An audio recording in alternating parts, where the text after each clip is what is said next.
Good morning friends, सभी को सुप्रभात। क्लास 11th के अंदर यूपीएससी नामकरण अपने हो गया था। आज अपन थोड़ा सा अपनी बुक के अंदर चलते हैं, ठीक है। बुक के अंदर आपके यूनिट फर्स्ट के बारे में थोड़ा बता रहा हूँ। आपके यूनिट फर्स्ट जो है अपने मेन रसायन विज्ञान से संबंधित ही है आपके, ठीक है ना। तो पहला यूनिट है अपने पास रसायन विज्ञान की मूलभूत अवधारणाएं हैं, ठीक है ना। तो यूनिट फर्स्ट जो है वो है आपके रसायन विज्ञान की मूलभूत अवधारणाएं, बेसिक कंसेप्ट ऑफ केमिस्ट्री, ठीक है। तो पहला है रसायन विज्ञान की मूलभूत अवधारणाएं, ठीक है। तो इस चैप्टर के अंदर जनरल जानकारी अपने पास केमिस्ट्री के बारे में होगी, ठीक है ना। आज की क्लास के अंदर क्या है, सबसे पहले तो मैं आपको बता देता हूँ रसायन विज्ञान क्या है, किसे कहते हैं, कौन कौन सी ब्रांच है जिसकी आपके होती है, ठीक है ना। इसके अलावा क्या आपके इस रसायन विज्ञान का महत्व है उसके बारे में अपन लोग पढ़ेंगे, ठीक है। तो सबसे पहले तो बात करते हैं, देखिए अपन लोग इतने दिनों से साइंस के बारे में पढ़ रहे हैं, लेकिन इसमें रसायन विज्ञान क्या है उसके बारे में अपन लोग पढ़ रहे हैं, ठीक है। तो रसायन विज्ञान किसे कहते हैं अपन सब जानते हैं, पार्ट ऑफ साइंस, ठीक है ना। ये विज्ञान की शाखा है। तो देखिए विज्ञान की वह शाखा जिसके अंतर्गत मैं आपको बता देता हूँ द्रव्य, द्रव्य का मतलब होता है पदार्थ, द्रव्य की प्रकृति वगैरह है, ठीक है ना। उसके भौतिक व रासायनिक गुणों के बारे में है, ठीक है।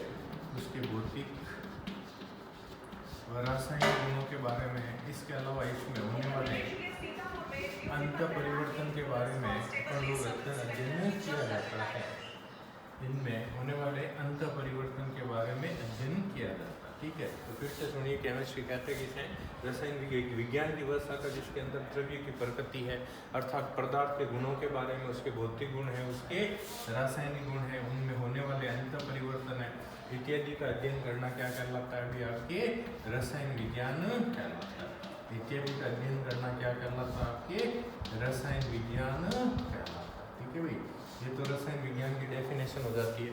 अब देखिए रसायन विज्ञान के अंदर यदि बात करें कौन कौन से साइंटिस्टों ने अपना योगदान दिया, तो अपन सब जानते हैं रसायन विज्ञान आज नहीं, बहुत पुरानी ब्रांच होती है आपके। अब इसके अंदर मैं आपको बताऊं, देखिए प्राचीन काल से ही आपके रसायन विज्ञान का अध्ययन हुआ है, लेकिन 1901 के अंदर मैं आपको बताऊं एक साइंटिस्ट है अपने, 1901 की बात है, साइंटिस्ट है डॉक्टर प्रफुल्ल चंद्र राय, याद रखना। 1901 के अंदर क्या है, डॉक्टर प्रफुल्ल चंद्र राय, ठीक है। प्रफुल्ल चंद्र राय, इन्हें आके रसायन विज्ञान का क्या है पितामह माना जाता है ना। प्रफुल्ल चंद्र राय को रसायन विज्ञान का पितामह माना जाता है, ठीक है। इनकी एक पुस्तक प्रकाशित हुई थी, the history of Hindu chemistry. पुस्तक का नाम याद रखना, द हिस्ट्री ऑफ क्या थी आपके हिंदू केमिस्ट्री नामक इनकी पुस्तक प्रकाशित आपके हुई थी, ठीक है ना। तो रसायन विज्ञान का जो जन्मदाता है, ठीक है, वो कौन है, डॉक्टर प्रफुल्ल चंद्र राय है। इसके अलावा मैं आपको बता देता हूँ, अपन सब जानते हैं कणाद ने परमाणुवाद वगैरह किया था। इसके अलावा अपन सब जानते हैं आयुर्वेद के अंदर जैसे चरक वगैरह है, सुश्रुत वगैरह जैसे साइंटिस्ट हुए थे जिन्होंने अपना योगदान दिया था। चरक ने अपनी एक पुस्तक चरक संहिता और सुश्रुत ने कौन सी सुश्रुत संहिता लिखी थी आपके, ठीक है। आयुर्वेद से संबंधित है, शल्य चिकित्सा से संबंधित ये पुस्तकें आपके होती है। इसके अलावा वर्तमान परिवेश के अंदर भी बहुत से वैज्ञानिक हैं जो आपके रसायन विज्ञान के अंदर अपना योगदान दे रहे हैं, ठीक है भाई। BN राव वगैरह है आपके, डॉक्टर सुखदेव वगैरह है, ठीक है ना, वर्तमान समय में अपने रसायन विज्ञान के अंदर अपना योगदान दे रहा है। ये तो जनरल बात है। इसके अलावा देखिए अब बात रसायन विज्ञान की चल रही है। मैंने आपको कहा कि भाई विज्ञान की शाखा है, तो क्या इस रसायन विज्ञान की खुद की आगे अन्य ब्रांचेज होती है। आप जैसे जैसे हाई एजुकेशन के अंदर जाएंगे वैसे वैसे रसायन विज्ञान की आपको बहुत सी शाखाएं पढ़ने को मिलेगी, ठीक है ना। तो देखिए रसायन विज्ञान की कौन कौन सी शाखाएं हैं मैं आपको बताऊं। अपने स्तर सीनियर स्तर पर 11th स्तर पर यदि बात करें तो आपके मेन 4 ब्रांचें होती है, लेकिन मैं आपको और भी बता रहा हूँ खूब ब्रांचें रसायन विज्ञान की आपके मिलती है। देखिए रसायन विज्ञान के अंदर आपको मैं बताऊँ, एक आता है अकार्बनिक रसायन, इनऑर्गेनिक केमिस्ट्री जिसे अपन लोग कहते हैं। रसायन विज्ञान के अंदर क्या है, कार्बनिक रसायन है। अकार्बनिक रसायन के अलावा दूसरा कार्बनिक रसायन, ठीक है, अकार्बनिक रसायन। नेक्स्ट कौन सी होती है? कार्बनिक रसायन होती है। कार्बनिक रसायन के अलावा तीसरी आप सब जानते हैं भौतिक रसायन होती है, ठीक है ना। कौन सी होती है? भौतिक रसायन है, फिजिकल केमिस्ट्री जिसे कहते हैं। Inorganic chemistry, organic chemistry, physical chemistry. इसके अलावा आपको बता देता हूँ जैव रसायन है। कौन सी है? जैव रसायन वगैरह है, ठीक है। जैव रसायन के अलावा आपको बता देता हूँ पांचवा औषधीय रसायन या चिकित्सा रसायन भी आपको पढ़ने को मिलती है, ठीक है ना। चिकित्सा रसायन वगैरह है। चिकित्सा रसायन के अलावा आपको बताऊँ नाभिकीय रसायन वगैरह है, ठीक है ना। कौन सी है आपके? नाभिकीय रसायन वगैरह है। इंडस्ट्रियल केमिस्ट्री भी आपको मिलती है, नाभिकीय रसायन है। और देखें अपन लोग औद्योगिक रसायन वगैरह है, ठीक है ना। इंडस्ट्रियल केमिस्ट्री वगैरह है, ठीक है। औद्योगिक रसायन है। औद्योगिक रसायन के अलावा और बताऊँ आपको पर्यावरण रसायन वगैरह है आपके, ठीक है ना। कृषि कौन सी है? पर्यावरण रसायन। पर्यावरण रसायन आपको मिल जाएगी। ये सब अपनी क्या है? केमिस्ट्री की ब्रांचें हैं अभी, जो आप जैसे जैसे आई एजुकेशन में जाओगे आपको पढ़नी मिलेगी। ऐसे और बताऊँ आपके एग्रीकल्चर केमिस्ट्री, कृषि रसायन भी अपन लोग कह सकते हैं, ठीक है ना। कृषि रसायन वगैरह है।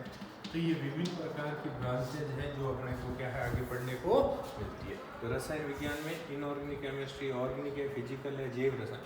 आपको बताऊँ ये 4 ब्रांच है, तो अपने 12th स्तर तक अपने को पढ़नी होती है, ठीक है ना। Inorganic, organic, physical and biological chemistry, ठीक है भाई। उसके बाद जैसे आप BSc MSc करने जाते हैं तो और ब्रांचें आपको देखने को मिलेगी, ठीक है। तो उसके बाद में ये तो रसायन विज्ञान की ब्रांच होगी। उसके बाद बात करते हैं अपन रसायन विज्ञान का महत्व आपके दैनिक जीवन के अंदर का है या आपके लाइफ के अंदर कहाँ कहाँ ये रसायन विज्ञान काम में आता है। तो ये जनरल निबंधात्मक क्वेश्चन बनता है आपके कि भी रसायन विज्ञान का यहाँ अपन लोग उपयोग कर सकते हैं। तो मैं कुछ एक फील्ड बता रहा हूँ आपके, एक जनरल निबंधात्मक क्वेश्चन है रसायन विज्ञान का। क्या बता रहा हूँ मैं? महत्व, ठीक है। रसायन विज्ञान का महत्व कौन कौन से क्षेत्रों के अंदर आपकी ये काम आ रहा है, आपको पॉइंट पता होना चाहिए। उसके बाद अपन बेसिक नॉलेज के आधार पर भी अपन लोग लिख सकते हैं। तो देखिए सबसे पहला आपको मैं बताऊँ कृषि क्षेत्र के अंदर। सबसे पहला किसके अंदर बता रहा हूँ? आपके कृषि क्षेत्र के अंदर। देखिए कृषि क्षेत्र नाम से, अब अपन लोग इसमें नाम से ही लिख सकते हैं रसायन विज्ञान का अपने कृषि क्षेत्र के अंदर बड़ा महत्व है। जैसे आज मैं आपको बताऊं आपका जो उत्पादन बढ़ा है, आपके पैदावार जो खेतों के अंदर बढ़ी है, उसमें रसायन विज्ञान का योगदान है। क्यों? क्योंकि आज आप खेतों के अंदर आधुनिक तकनीक काम में लेने लगे हैं, ठीक है। आधुनिक तकनीक का उपयोग अपन लोग कर रहे हैं। इसके अलावा आज आप लोग खेतों में विभिन्न प्रकार के कीटनाशी का उपयोग कर रहे हैं, ठीक है। इसके अलावा आज आप खेतों में विभिन्न प्रकार के उर्वरक काम में ले रहे हैं, जिसकी वजह से अपनी क्या हुई है? पैदावार बढ़ी है ना। उन्नत किस्म के आप बीज काम में ले रहे हैं, ठीक है ना। उन्नत किस्म के क्या काम में ले रहे हैं? बीज काम में ले रहे हैं, जिसकी वजह से अपनी पैदावार क्या हुई है भाई? आपके बढ़ी है, ठीक है ना। कृषि क्षेत्र में आज अपन लोग आत्मनिर्भर हो गए। किसी समय ऐसा दौर था भारत के अंदर कि अपने को गेहूँ वगैरह बाहर से मंगवाना पड़ता था, और जिसमें क्वालिटी तो होती नहीं थी लेकिन मूल्य अपने को पूरा देना पड़ता था। वर्तमान समय में अपन लोग बिल्कुल आत्मनिर्भर हो गए हैं।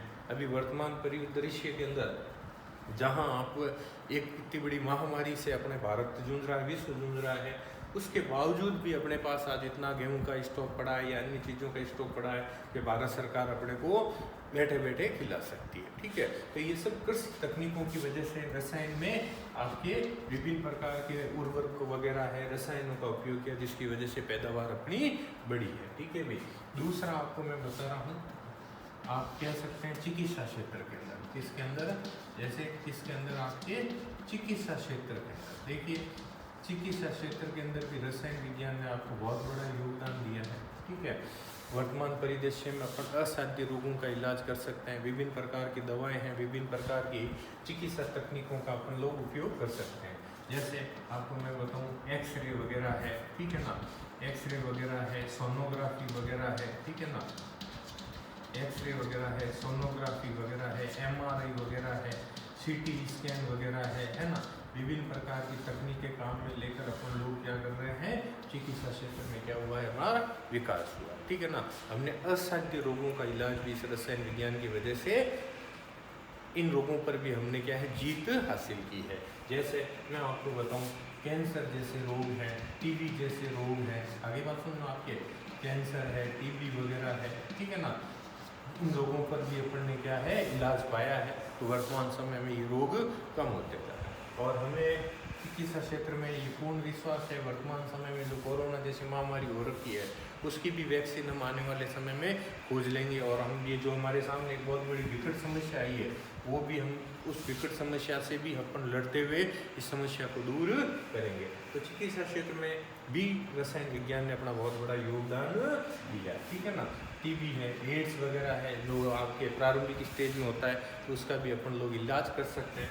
उसकी तकनीक के लिए AZT, एड्स में एजिडोथाइमिडीन औषधि का उपयोग अपन लोग कर सकते हैं, ठीक है भाई। तो कृषि क्षेत्र हो गया, चिकित्सा क्षेत्र हो गया, इसी तरह से आपके औद्योगिक क्षेत्र, जिसमें आपके चिकित्सा क्षेत्र के बाद में किसमें बात कर रहे हैं अपन लोग, औद्योगिक क्षेत्रों के अंदर बात करते हैं, ठीक है भाई। तो औद्योगिक विकास तीसरा क्या है, औद्योगिक क्षेत्रों के अंदर आज रसायन विज्ञान की वजह से अपन सब जानते हैं औद्योगिक क्षेत्र के अंदर भी अपना विकास हुआ है, बड़ी बड़ी फैक्ट्रियों का विकास हुआ है, अपना उत्पादन वगैरह बढ़ा है ना। जैसे सीमेंट उद्योग वगैरह है, आपके सीमेंट उद्योग के अलावा जैसे मान लीजिए और भी जैसे कई फैक्ट्रियाँ वगैरह, प्लास्टिक उद्योग वगैरह है, ठीक है ना भाई, प्लास्टिक उद्योग वगैरह, इन सब का विकास हुआ। इन सब के विकास में रसायन विज्ञान ने अपना योगदान दिया, ठीक है ना। आज उद्योगों के विकास होने की वजह से अपने भारत में बेरोजगारी की समस्या क्या धीरे धीरे समाप्त होने लगी है, ठीक है भाई। इसी तरह से रसायन विज्ञान का चौथा क्षेत्र जो आपको बताने जा रहा हूँ वो बता रहा हूँ युद्ध क्षेत्र। इसमें बता रहा हूँ आपके युद्ध क्षेत्र के अंदर। युद्ध क्षेत्र में भी यदि अपन लोग बात करें, ठीक है ना, तो अपन ने रसायनों का उपयोग करते हुए विभिन्न प्रकार के आपके युद्ध क्षेत्र के अंदर विभिन्न प्रकार की मिसाइलों वगैरह है, विभिन्न प्रकार के विस्फोटक पदार्थों का निर्माण किया है, जिसकी वजह से रक्षा क्षेत्र में भी हम आज क्या है, आत्मनिर्भर हो गए। कुछ समय पहले 1950, 55, 70 के आसपास विभिन्न देश हमारे पे आँख उठा के देख लेते थे, लेकिन आज भारत भी क्या परमाणु संपन्न देश हो गया। आगे बस हमने परमाणु परीक्षण किए हैं, विभिन्न प्रकार के विस्फोटक पदार्थ जैसे TNT वगैरह है, ट्राई नाइट्रोटॉलुइन वगैरह बना लिया, परमाणु बम वगैरह हम लोगों ने क्या है, परमाणु बम वगैरह बना लिया। तो रक्षा क्षेत्र में भी हम लोग क्या हो गए, आत्मनिर्भर हो गए। लेकिन एक बात जरूर कहना चाहूँगा, रक्षा क्षेत्र में तो आत्मनिर्भर हो गए, लेकिन इन सब के विकास की वजह से मानव जाति को क्या है, बहुत बड़ी हानि हुई है। जैसे आप सब जानते हैं, सर्वविदित है, सामाजिक नबड़ताएं हैं, ठीक है ना। अमेरिका ने जापान के 2 शहरों पर हिरोशिमा नागासाकी को परमाणु बम बरसाए थे, जिसकी वजह से वो देश बहुत पीछे चला गया था, हजारों लाखों की संख्या में लोगों की मौत हुई थी, ठीक है ना। लेकिन फिर भी ये कह सकते हैं कि रसायन विज्ञान की वजह से हम युद्ध क्षेत्र में, रक्षा क्षेत्र में क्या हुए हैं, आत्मनिर्भर हम लोग हुए, ठीक है भाई। 4 क्षेत्र हो गए, 5 आपको बता रहा हूँ। 5वां क्षेत्र जो मैं बताने जा रहा हूँ वो है आपके जीव रसायन के अंदर, ठीक है ना, या पर्यावरण रसायन कह सकते हैं। पर्यावरण रसायन के अंदर देखिए, पर्यावरण प्रदूषण भारत जैसे देश के अंदर बहुत बड़ी समस्या थी। इस समस्या को दूर करने के लिए हमने पर्यावरण रसायन जैसी शाखाओं का क्या किया है, विकास हमने किया है, ठीक है। और अन्य क्षेत्र के अंदर भी आप ले सकते हैं, ठीक है। अन्य क्षेत्र के अंदर कोई भी ले सकते हैं, उद्योगों का विकास है, परिवहन का विकास है, संपन्न साधनों का विकास वगैरह इस क्षेत्र के अंदर हुआ है। इसके अलावा एक और बात बताना चाहूँगा मैं, इस क्षेत्र का उपयोग भ्रांत अवधारणाओं को दूर करने में, इसमें कह सकते हैं भ्रांत अवधारणाओं को क्या करने में, अवधारणाओं को दूर करने में भी आपके इस विज्ञान ने दूर किया है। भ्रांत अवधारणाओं का मतलब पुराने समय में लोग क्या है, अंधविश्वासों से घिरे रहते थे, उन अंधविश्वास की वजह से अपना विकास नहीं हो पाता था। जैसे घर से निकलते थे, बिल्ली रास्ता काट गई तो हम लोग रुक जाते थे, लेकिन वर्तमान समय में जैसे रसायन विज्ञान का डेवलपमेंट हुआ, हमने उन धारणाओं को त्याग दिया है। आगे बात समझ में आपके, हम काम में विश्वास करने लगे। तो भ्रांत अवधारणाओं को भी दूर करने में रसायन विज्ञान ने क्या किया है, अपना योगदान दिया, ठीक है भाई। तो इस तरह से रसायन विज्ञान, ये तो एक जनरल सीमित बात बताई गई, बाकी रसायन विज्ञान का बहुत बड़ा उपयोग अपने जीवन के अंदर मिलता है, ठीक है ना भाई। तो 4-5 क्षेत्र, एक निबंधात्मक क्वेश्चन होता है, जनरल लिख कर सकते हैं, कई बार पूछा हुआ है। तो कृषि क्षेत्र के अंदर है, चिकित्सा क्षेत्र के अंदर है, औद्योगिक क्षेत्रों के अंदर है, युद्ध क्षेत्र के अंदर है, पर्यावरण रसायन है, जैव रसायन है, ठीक है ना, भ्रांत उदाहरणों को दूर वगैरह करने में इन सब क्षेत्रों के अंदर केमिस्ट्री ने अपना क्या किया है भाई, योगदान दिया, ठीक है ना। तो इस पीरियड के अंदर आपको दो बातें बताई गई, एक तो रसायन विज्ञान है क्या, ठीक है ना, परमाणुओं का अणुओं में परिवर्तन है, रासायनिक है, भौतिक गुणधर्म, फिजिकल गुणधर्म वगैरह है, इन सब का अध्ययन क्या है, रसायन विज्ञान। दूसरा, विभिन्न वैज्ञानिकों का जो योगदान है वो आपको बताया गया। जैसे सबसे इम्पोर्टेंट बात बताई गई कि भाई रसायन विज्ञान का पितामह कौन है, तो डॉक्टर प्रफुल्ल चंद्र राय है, उन्होंने 1901 में अपनी पुस्तक लिखी थी the history of Hindu chemistry. क्या लिखी थी, the history of Hindu chemistry उन्होंने लिखी थी, ठीक है। और प्रोफेसर सुखदेव वगैरह है, ठीक है ना, BN राव वगैरह है ना, मल्होत्रा वगैरह, बहुत से साइंटिस्ट हुए थे जिन्होंने रसायन विज्ञान के अंदर अपना योगदान दिया। फिर रसायन विज्ञान का क्या बताया गया भाई, महत्व बताया गया। तो इस तरह से अपन ने अपनी जो बुक है उसका पहला पोर्शन आपको बताया गया, ठीक है भाई। तो इसको अच्छी तरह से पढ़ें। हो सकता है, देखिए अभी अपने पास NCERT की बुक नहीं है, हो सकता है NCERT बुक में कुछ परिवर्तन मिले, लेकिन मेरा विश्वास है ज़्यादातर आपको ये टॉपिक वापस पढ़ने को मिले, ठीक है भाई। तो इसको अच्छी तरह से पढ़ें। धन्यवाद।